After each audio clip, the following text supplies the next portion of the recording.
Welcome to Downtown Sports. My name is Downtown Stephen Brown, and in today's video, a little bit more of a news video than an in-depth analysis, but I will do a little bit of an opinion thing towards the end of the video. But of course, today, the Maple Leafs announcing that assistant coach Paul Mcfarland will depart the club following the conclusion of the 1920 season. He has accepted the position of head coach for the Kingston Frontenacs of the OHL.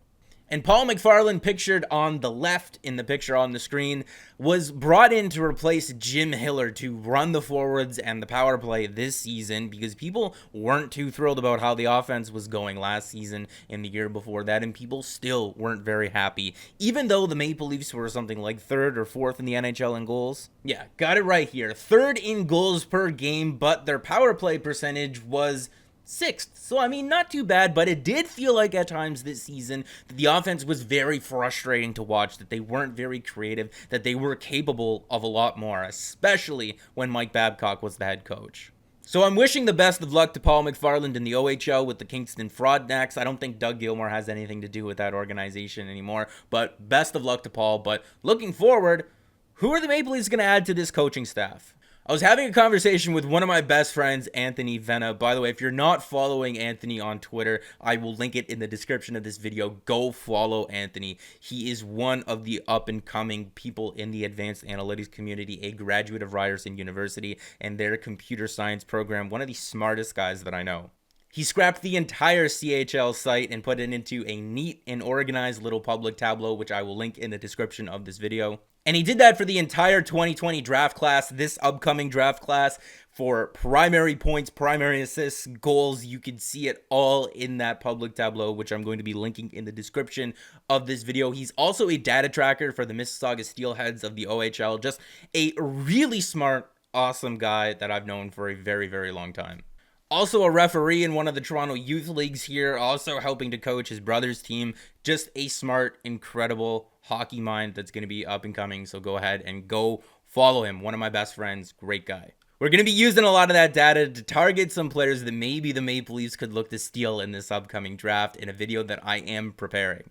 But back to the conversation that him and I were having. He was basically saying, Steven, it's going to be really interesting to see what the Maple Leafs want to do with that vacant coaching opportunity for this upcoming season or the next season. And he listed off a couple of guys that I thought were pretty interesting. The first guy that he mentioned was Paul McLean. Now, not Doug McLean, formerly of Sportsnet, but Paul McLean. If you don't recognize the name, you definitely will recognize the mustache. He was actually an assistant coach with Mike Babcock in Anaheim for a number of years, and then followed him to Detroit, where he won a Stanley Cup with Mike Babcock and went to back-to-back finals. Was with the Ottawa Senators for a couple of years. Would be really interesting. I know that the NHL has this boys club or this hockey men club where we just rotate coaches around and new people don't really get that many opportunities, but he is a well-respected individual. I don't know if he has any interest in doing so, but I just thought it would be an interesting option for the Maple Leafs. Now, the second option that he mentioned here, and he's probably trending on Twitter already in Toronto, Bruce Boudreau. Now, Bruce has had his fair share of problems getting past the second round in Washington and then past the conference finals with the Ducks for a number of years. But hey, the second and the third round is better than the first round, so I'll take it. I don't know if he has any interest at this point in his career in being an assistant coach after being one of the most accomplished head coaches in the NHL over the last 10 or 15 years anyway, but he is a hometown boy here in Toronto. He is 65 years old, getting a little bit older. Maybe wants a little bit of a lighter workload. And we know every time the Ducks or the Wild came to town, because that's where he was beforehand, it was kind of strange that the Minnesota Wild fired him, because the Minnesota Wild were kind of trending up before they fired him, and then they just canned him. I mean, maybe it's new general manager Bill Guerin wanting to go in a different direction, wanting to get his guy in there, but I don't know how you can fire Bruce Boudreau. I don't know how you can look at the Minnesota Wild and say, yeah, that's on Bruce. But like I said, Bruce Boudreau, being from Toronto, when he comes to town all the time, always talks about his fandom for the Toronto Maple Leafs growing up. And didn't he play for the Leafs? Yes, he did play for the Leafs in the mid-70s to about the early 90s or so, and then he was mostly an AHL player. And Sportsnet did that whole feature on him and Brendan Shanahan. I'm not sure if it was Boudreau or Shanahan, but it was kind of cool to see either one of them drive by Earl Score Park and say that, yeah, I used to play hockey there on the outdoor rink. People from Toronto now would know it as JJP, I believe, but just kind of cool. You know, I've spent some time skating there as well when I was younger. My dad as well grew up in the area. Awesome to see that. And it's just like, I see Bruce talk about the team, and it's like, he cares. He still clearly cares what's going on here in Toronto. He loves the Leafs just as much as most of us probably do that are watching this video right now. Probably as much as I do to be here doing this in the middle of quarantine with all the jerseys in the background. And I want people like that involved in the organization. I don't know how well he would gel with Sheldon Keefe, but it would be really cool. It would be nice also to have that experience behind the bench, right? With Sheldon Keefe, you know, helping him kind of go through the journey and getting his feet wet in the NHL and, you know, how to deal with certain situations and how to manage the players. It would just be cool to have him there kind of in the shadows or in a secondary role. And another guy that I thought of while making this video that doesn't currently have a team, but he's more than likely going to sign as a head coach somewhere, Gerard Gallant. And like I said, Gerard Gallant probably finds a head coaching job in the NHL quite quickly, maybe even as the coach of the new Seattle expansion team. Expansion franchises can just become his forte. But I'm including him in this video because of a certain game that he was the head coach of, and I want to talk about that because no matter who the Leafs bring in, I want them to have this line of thinking. April 23rd, 2019, Game 7 between the San Jose Sharks and the Vegas Golden Knights. This game starts off with the Vegas Golden Knights scoring 3 goals unanswered to take a 3-0 lead on the San Jose Sharks. But the San Jose Sharks would storm back in the third period on that very controversial 5-minute major penalty that was called in this game. And they scored 4 unanswered power play goals to go up 4-3 on the Vegas Golden Knights. And this is where Gerard Gallant comes into play. With a minute to go in the third period and their season on the line in Game 7, Gerard Gallant pulls the goalie and opts to go with 6 forwards on the ice in a do-or-die situation to score or go home. Jonathan Marchessault scores with 47 seconds left in the game to send this to overtime, and even though Gerard Gallant and the Vegas Golden Knights lost in overtime to the San Jose Sharks, and the San Jose Sharks would move on to the next round of the playoffs here, that's the type of ingenuity, that's the type of creativeness, that's the type of risk-taking that I want to see behind the Toronto bench. But not to rehash the whole situation here, but I can tell you what I do not want to see behind the Toronto bench, and that is another situation like in 2018 and 2019, where guys like Patrick Marleau are being relied upon. No disrespect to Patty, but at that point in his career, and especially at that point in the season, wasn't particularly the most effective offensive player that the Maple Leafs had to offer. And if you're going to pay a guy $11.5 million, $11 million, $10.89 million,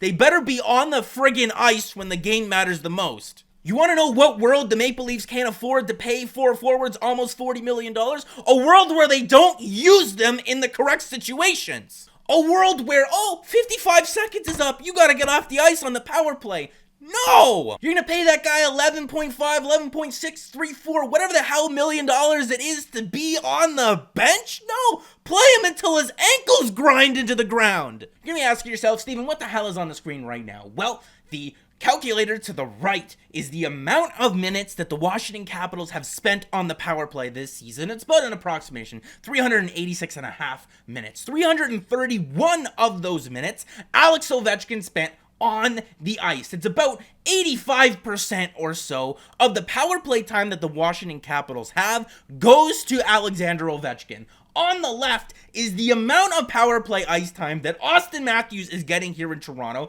and 69% is often a nice number. In this situation, it is not. You cannot afford to play Austin Matthews only 69% of the time on the power play. That's got to be way closer to that Alexander Ovechkin number. Because, by the way, if we're keeping score here on this list, 5th is Alexander Ovechkin with 13 power play goals this season. 7th is Austin Matthews, who has 12 in over 100 less minutes. So I don't care who it is, Paul McLean, Bruce Boudreau, Gerard Gallant, the no-name guy, you could throw your dog behind the bench of the Toronto Maple Leafs just as long as Austin Matthews is playing more on the power play and being put into more offensive situations. We talked about this in a previous video, but the Maple Leafs power play setup towards the end of the season, they swapped Mitch Marner and Tyson Barrie. Tyson Barrie moving from the point to the opposite side circle of Austin Matthews, and Mitch Marner moving to the point, being the puck distributor. And the idea there is that Tyson Barrie, while he doesn't have the greatest of shots, has a better shot than Mitch Marner. And if you have two good shooting options on the power play across from each other, well, they make each other more dangerous. And I had mentioned in a previous video that I would really like to see William Nylander develop into the player that plays across from Austin Matthews and being that second shot option on the Maple Leafs power play for years to come.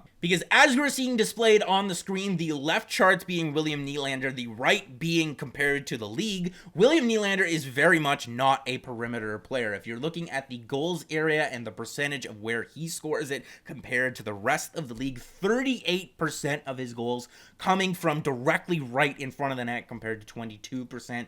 20% of his shots coming from directly in front of the net compared to 13% league-wide. Not a perimeter player. He is very much the player that we wanted him to develop into. The season that he had this year was very much what we wanted from William Nylander for a very long time, and he still has more to give on the other side of the puck. So even though William Nylander's been a great net front presence this year for the Maple Leafs in the NHL at 5-on-5, on their power play, John Tavares is that net front guy, right? I've never seen a guy in Toronto work so well from that area of the net since Matt Sundin left.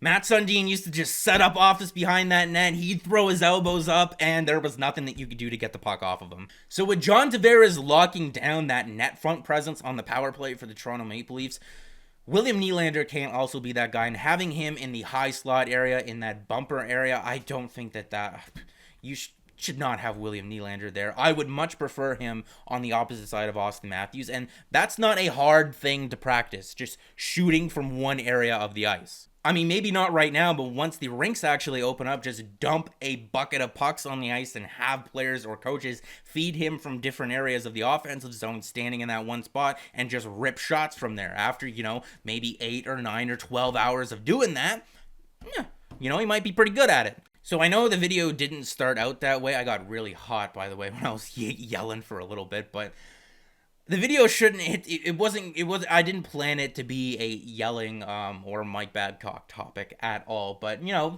things happen.